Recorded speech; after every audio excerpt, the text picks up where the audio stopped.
And again, you will pardon me, and I say it advisedly for reading this ad, but I don't know of any other way to get the idea across to you. You see this? All see that? Now this is advertising some beauty products. Now listen to this ad. Tell me, is this natural beauty or artificial? Is it true or false? Is it genuine or counterfeit? The look is in. Fashion's new way to play up your eyes. Brighter in color, bolder in shape. Why would any girl or woman want bolder eyes? It wouldn't be somebody that had been reading Paul's counsel in 1 Timothy 2:9, would it? Women are to adorn themselves in modest apparel with what? Shamefacedness. But here is the way to have bolder looking eyes. Give in to your divine restlessness with every look in the book. Now for the first time the color, shape, and size of your eyes are absolutely up to you. If you don't like the way God made you, in other words, there's something you can do about it. I read on. A whole new world of tantalizing fashion colors to play with. Turn your eyes from baby blue to jungle green to glittery gold and back again.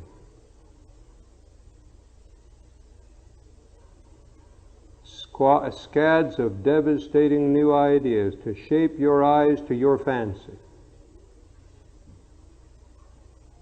Crave almond eyes, blush on a ribbon of new liquid eyeliner above your lashes. Flirty eyes, just flutter on such and such. Tiger eyes, something else to put on. Jewel eyes, tip your lashes with gold, with silver.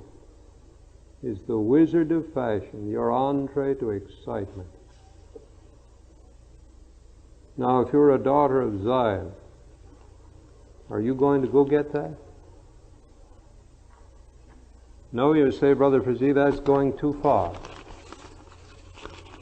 Yes, I think that probably is going too far for anybody here. But I want to tell you something, folks. If we go down that road, it's only a matter of time till we get there, that's all. And what I've just showed you in this ad isn't the first station on the road. It's a long way down the road.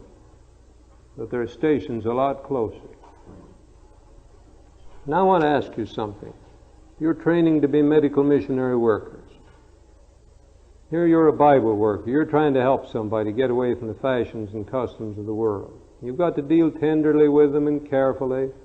But somewhere along the line you long to see that lipstick come off their lips, that rouge off their cheeks. Am I correct, do you? But suppose you girls and you women that work with these folks, somewhere along the line as that question comes up, they say to you, watch this. They say, yes, but now why do I need to take that off? What do you got to say? You say, well, that's just worldly.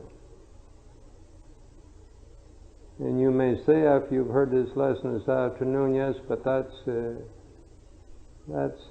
artificial. It's artificial. That's not natural beauty. But now watch as the answer comes back. Suppose they say to you, yes, I can see if I'd put on purple lipstick, and there is such, or green or orange or some other outlandish color, I can see that wouldn't be right. But lips are supposed to be red. And I'm just trying to make my lips like I think they ought to look anyway. I don't want my friends to think that I'm so pale, and so I'd like to put on just a little rouge on my cheeks and just a little lipstick on my lips. What would you say?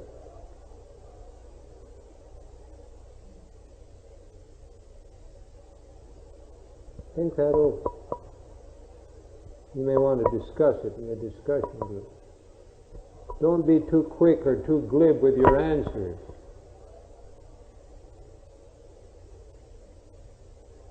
I heard one of our most successful evangelists at a large workers' meeting just a few weeks ago say this.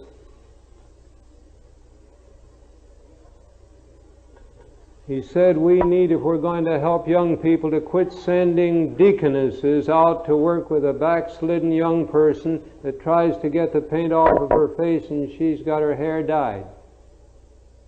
That's what he said. He says that backslidden girl can think, and she thinks, what's the difference? If I have the color on my face, that's bad, but if I put it in my hair, that's okay.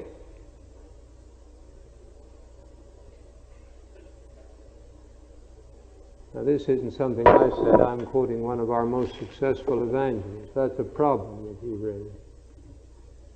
We need to think through the principles involved, folks. And by the way, if you think that it's really wrong to put color on the cheeks, even though it's the same color that ought to be there, what are you going to say when that worldly young person that you're trying to help says to you, yes, but what about your hair? Is that really natural what you've got in your hair, or did you get that at the beauty shop? Or did you fix it up that way? And if you can fix up your hair to look like something that isn't natural, why can't I fix up my cheeks to look like something that I think is natural? How will you answer that? Are those fair questions? Are they reasonable questions? Think them through. I think we ought to be at least consistent. What do you say? And if we reserve for ourselves the privilege of fixing up ourselves in unnatural, artificial ways that deform and twist, let's be pretty slow about condemning somebody that does the same thing in a little different way, whether it's in Africa or America. What do you say, Frank? And this applies from head to feet. And let's go to the feet for a minute. We've been looking at the head. I want to ask you something, friend. From the standpoint of marring the body, which do you think hurts the body most? Those savages over in Africa putting a lobe in their ears? Or the shoes that modern America is wearing? Which do you think really hurts the body more? I'll take the ear lobe. It hurt a little, you know, to start with, but my. Think of the miles of aching trips that people are taking just in walking from the refrigerator to the range. Aching feet, aching feet.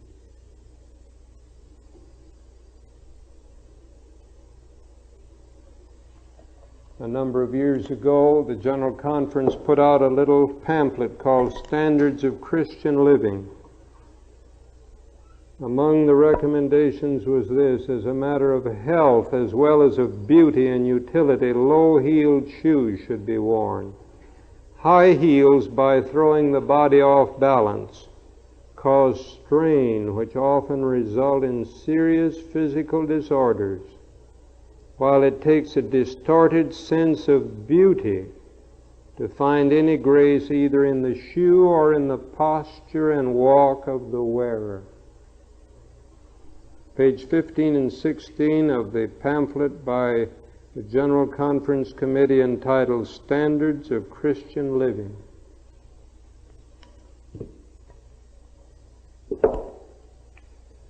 Now, since this is based on anatomy, friend, that principle won't go out of date, will it?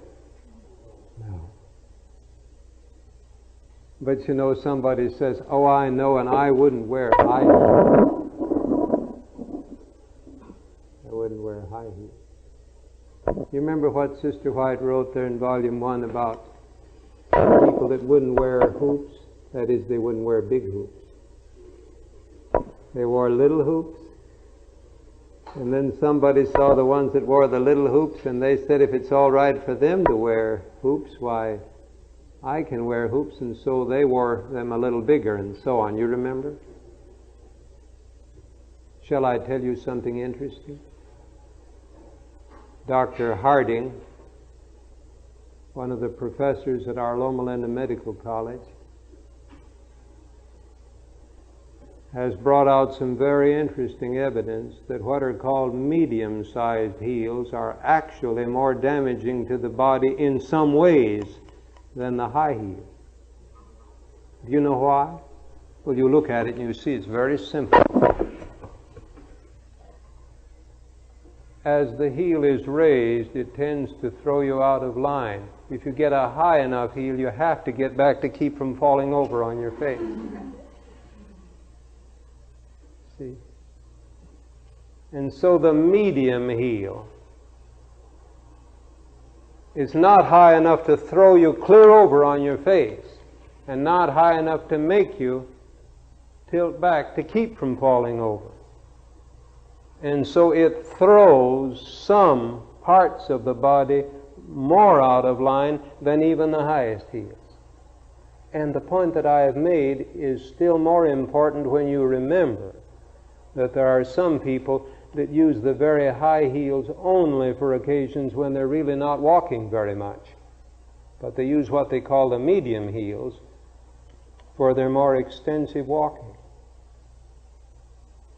Something to think about. We've gone from the head clear to the feet, haven't we? And then think of these pinched toes today. Why, I have a book by Fisher and Fisk of Yale University, How to Live. It's gone through over 20 editions. It's one of the most famous texts on personal hygiene in America. It shows pictures from old China of the pinched toes that the Chinese women used to have. They don't have many more. And then it goes on to show that the feet of American women are tortured by the shoes, the heels and the toes. Oh, but somebody says a round-toed, flat-heeled shoe.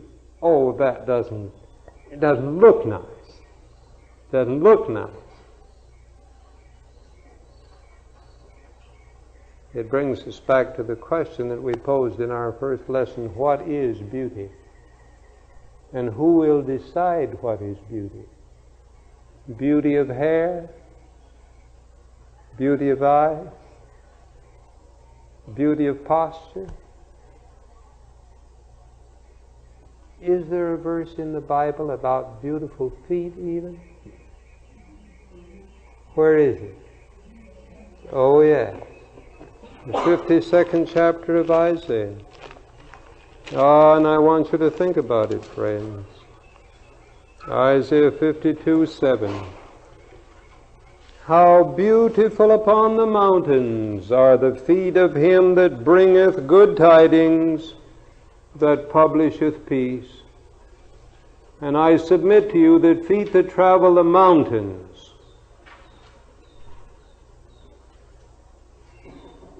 couldn't use some of the foot gear that's fashionable today. Am I correct? But God says that those are beautiful feet. Beautiful feet. Now, may I mention one or two other things that may be helpful right along this line? Nail polish trouble. Dr. Yaffe, the dermatologist of the Presbyterian Hospital in Chicago, examined a woman patient who had strange brownish red fingernails. Her nails became separated from the bed, turned thin, brittle, and dead white, and finally buckled into a cylindrical shape. the doctor discovered that every 2 weeks for 4 months she had been using one of the new base nail polishes, a foundation which fixes the colored polish and prevents chipping.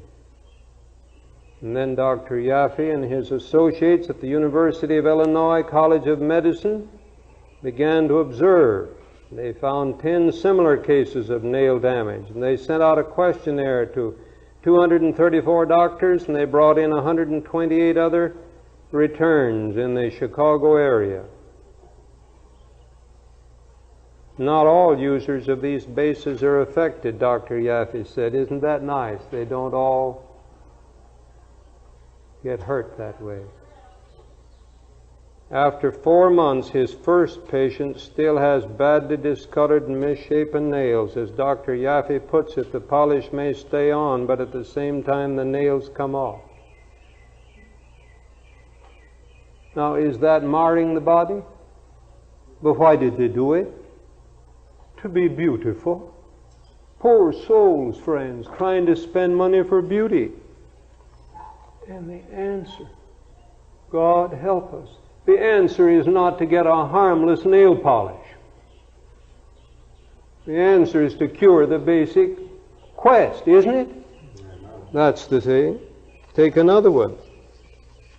This one is on the hair.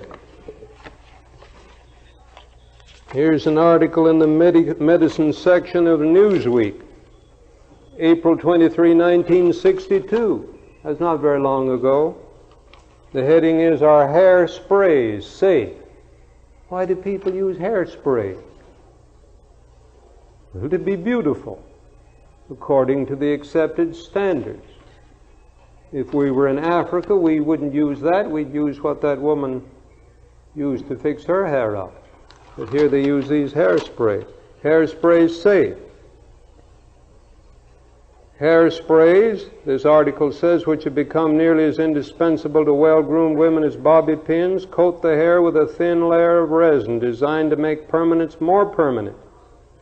But 3 St. Louis physicians last week produced evidence that the handy sprays good for the coiffure may be bad for the lungs, producing inflammation of the lungs, causing people to suffer from lung inflammation, cough, shortness of breath.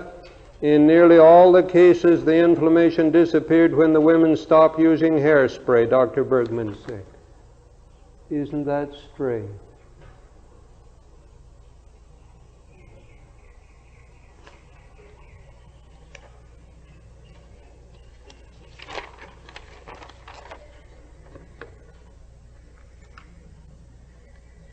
But 3 of the women died with evidence of acute lung inflammation. Think of it. Sacrificed on the altar of the goddess of fashion.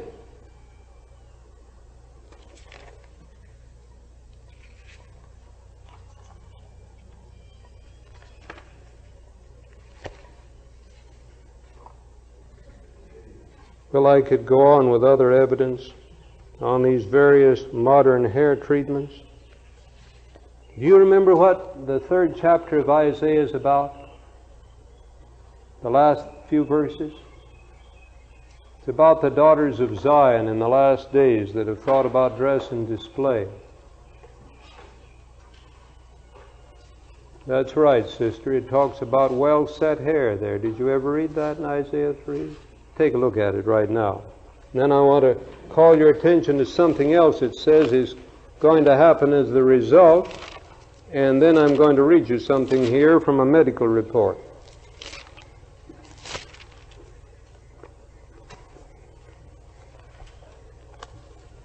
Dr. Scharfenberg was bringing us last night some things about what additives in food are doing to America's health. Well, these are additives to the hair and the fingernails and other parts, you see. But they're not any better. All right. 3rd chapter of Isaiah, 24th verse. The passage begins with the 16th verse about the daughters of Zion that are haughty and are all dressed up. down through these verses, 24th verse. It shall come to pass that instead of sweet smell there shall be stink, and instead of a girdle a rent, and instead of well-set hair baldness.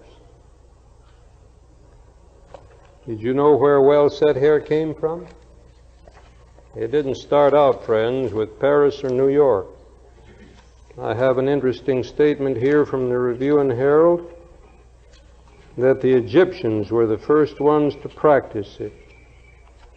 And they used various materials, but that's where the well-set hair came from. Other translations give it curled hair. Now, this says that as a result, instead of well-set hair, there's going to be what? Baldness. All right. Here's from the medicine section of the Newsweek of May 23, 1960.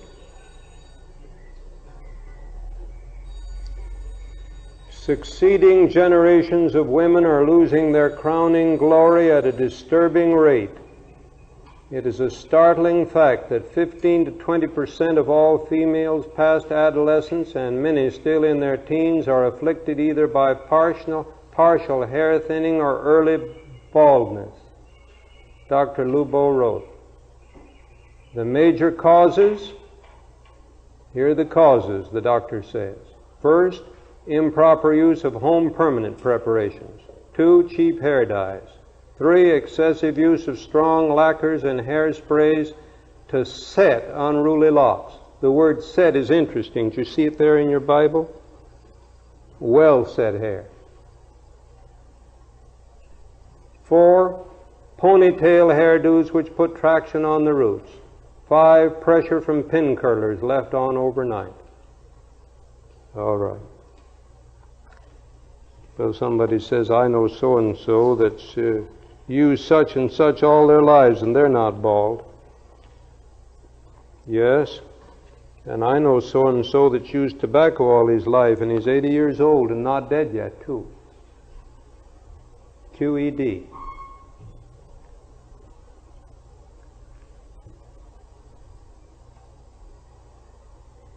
The worst thing about all these things is not that they kill, they do what? Distort, mar, pervert. Now, I want to take you back 1900 years to the early church. You've read there in 1 Timothy 2, 9 and 10, 1 Peter 3, 3 and 4, the warnings of the apostles Peter and Paul against what? What they warn against in those verses? Gold and pearls and what? Costly array and what else? Braided hair. Did you ever wonder what that was? Somebody says, yes, that's braided hair, so people shouldn't braid their hair. Don't be so fast, friends. Let me pass around a picture for you to look at, and you will see what the apostle was talking about. He wasn't talking about simple braided hair at all. He was talking about fashions and customs that came there in the terrible extravagance of the Roman Empire, in which people went to great lengths in curling and braiding the hair and waving into it all sorts of gold and silver ornaments. If you'll pass this along quickly, just take a look at the hairstyles and you'll see what Paul and Peter are talking about. And while you're looking at that, I want to read you a statement from one of the early Christian leaders. This is found in a book called The Conflict of Christianity, pages 181 and 182. Begins with 179. I got this particular quotation from one of our General Conference workers. Now remember, this is a voice not in America in the 20th century, but way back in the Bible lands in the first ages of Christianity. And as you look at that picture, listen while I read. And this isn't something about what he said, this is what he said. Listen.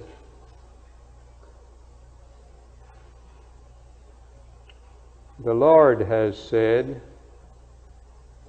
which of you can make one hair white or black? They refute God. Behold, say they, instead of white or black hair, we make it auburn, so that it is more attractive. What service does so much labor spent in arranging the hair render to salvation?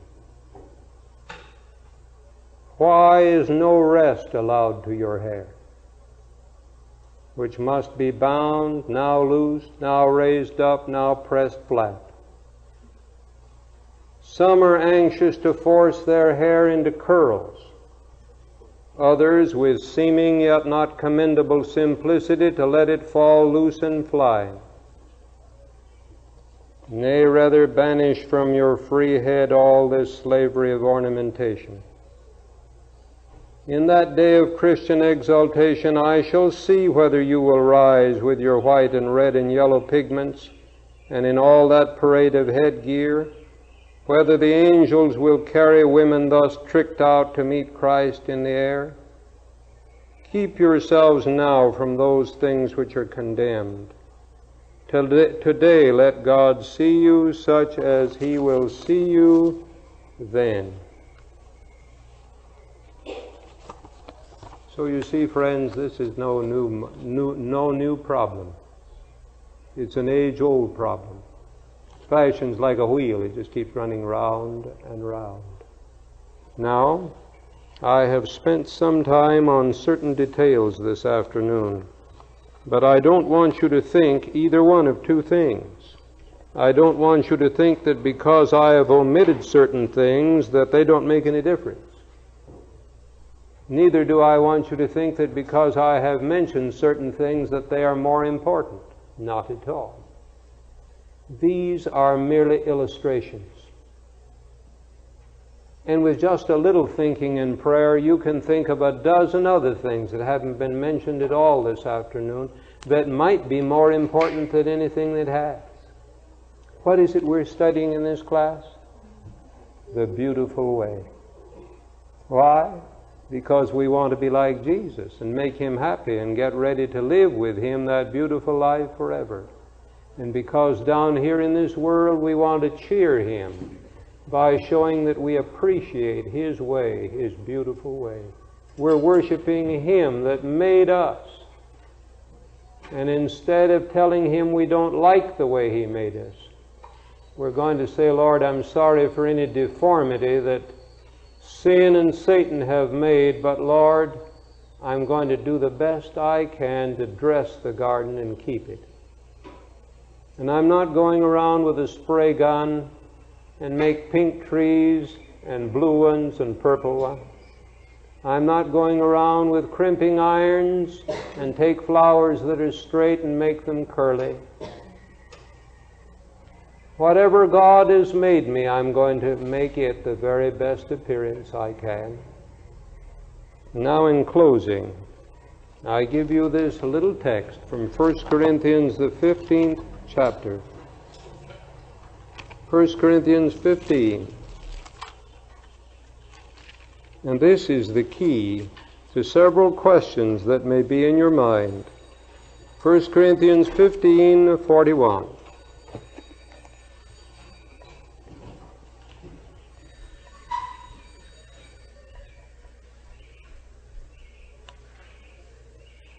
Altogether, there is one glory of the sun, and another glory of the moon, and another glory of the stars.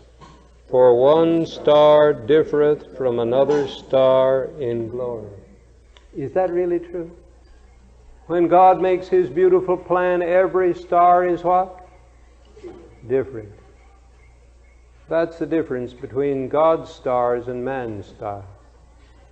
There are stars in Hollywood, and they shine on the screens of America, and 1 million women and girls run to the beauty shop to look like the current star. She may be in the White House instead of in Hollywood, but wherever she is, she's the rage of the moment. But when God makes stars, He thinks so much of each one that He makes a special pattern for that one. Does God love you that much, my dear young people and older ones? Wouldn't it be a wonderful thing to find out God's pattern for your life? And Paris and Hollywood can't tell you. They've got a few different styles, but they don't have 100 million different ones. I remember a young woman here several years ago. She was having a time with her hair. Seems to be a problem with some. She tried this and she tried that. And really, friends, some of them were a bit distressing, but I don't think anybody said anything. She was trying out. But you know what she did one day? I heard about it afterwards. I didn't know about it before. She got down on her knees and said, "Dear Lord, I want to please you. How do you want me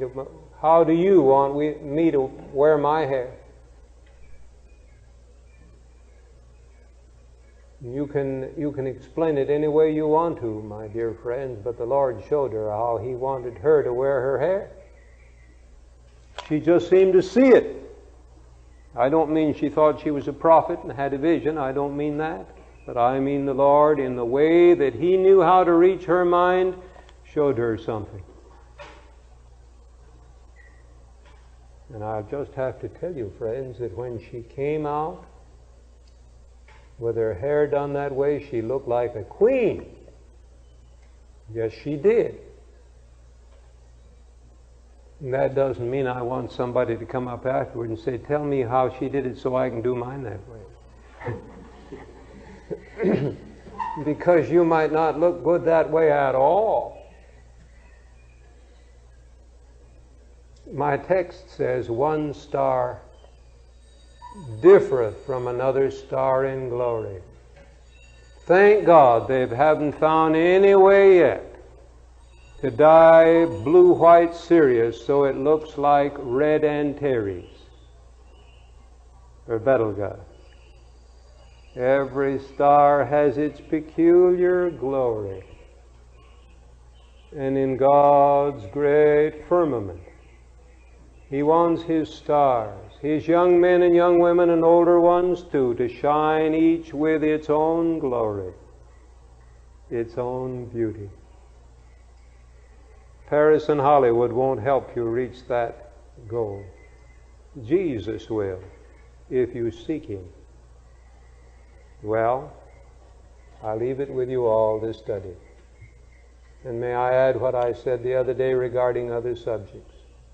These beautiful subjects are not to use to hurt anybody with, to whip anybody with, to condemn anybody, to judge anybody.